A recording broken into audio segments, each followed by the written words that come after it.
সে যে প্রতিরক্ষা বাহিনী এগুলো রাষ্ট্রের সম্পদ, এটা রাষ্ট্রকে রক্ষা করবে, রাষ্ট্রের জনগণকে রক্ষা করবে, জনগণের অধিকারকে রক্ষা করবে।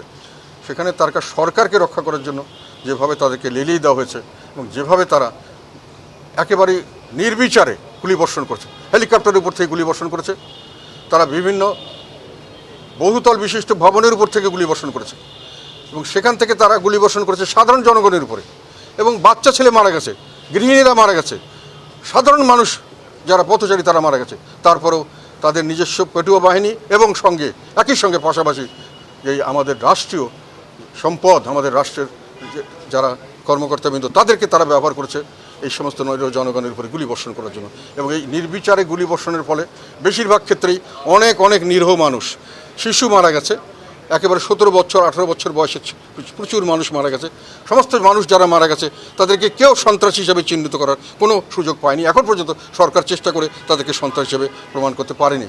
কাজে এটা বোঝাই গেছে যে, তবে আমার প্রশ্ন হলো এখানে এই নির্বিচারে গণহত্যা করা হলো কেন, কি?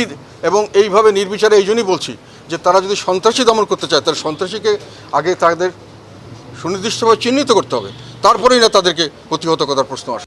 তখন তারা হেলিকপ্টার থেকে, তারা বহুতল বিশিষ্ট ছাদের উপর থেকে কিভাবে নিচে কে সন্ত্রাসী, কে ভালো মানুষ, কে পথচারী, কে শিশু, তারা কিভাবে বুঝবে?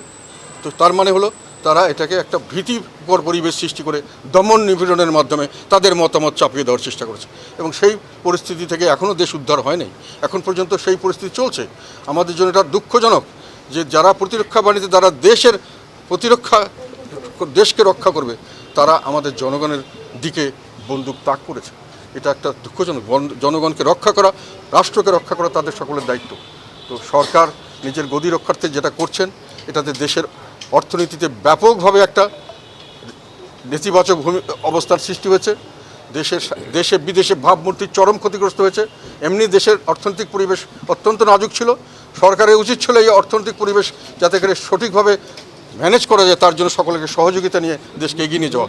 সরকার এই সময় এই রাজনৈতিক অস্থিরতা তৈরি করে আবার আমাদের দেশের অর্থনীতিকে নিচের দিকে নামিয়ে নিচ্ছেন। এখন অর্থনীতির কারণেই সাধারণত সামাজিক অস্থিরতা হয়। এই অর্থনীতির শোচনীয় হচ্ছে, আরও রাজনৈতিক অস্থিরতা সামনে বাড়বে, আবার দমন নিপীড়ন হবে, আবার অর্থনীতি তার জন্য ক্ষতিগ্রস্ত হবে। এই যে একটা দুষ্ট চক্র তৈরি হয়েছে, এ থেকে বাংলাদেশের মানুষ সহসে রেহাই পাবে আমরা মনে করছি না। সামনে অর্থনীতি খারাপের দিকে যাবে, সামনে মানুষের জীবনযাত্রার মান খারাপের দিকে হবে, একই সঙ্গে রাজনৈতিক পরিস্থিতি উত্তপ্ত হবে। সারা বিশ্বে আমরা সন্ত্রাসী জাতি অথবা আমাদের বিভিন্নভাবে আমাদের ভাবমূর্তি ক্ষুণ্ণ হবে, বিভিন্নভাবে আমরা বিভিন্ন আন্তর্জাতিক মহলে আমাদের দুর্নাম আসবে, আমাদেরকে বিভিন্নভাবে মানুষে কলঙ্কিত করবে। এটা আমাদের কারোর জন্য মঙ্গল হচ্ছে না।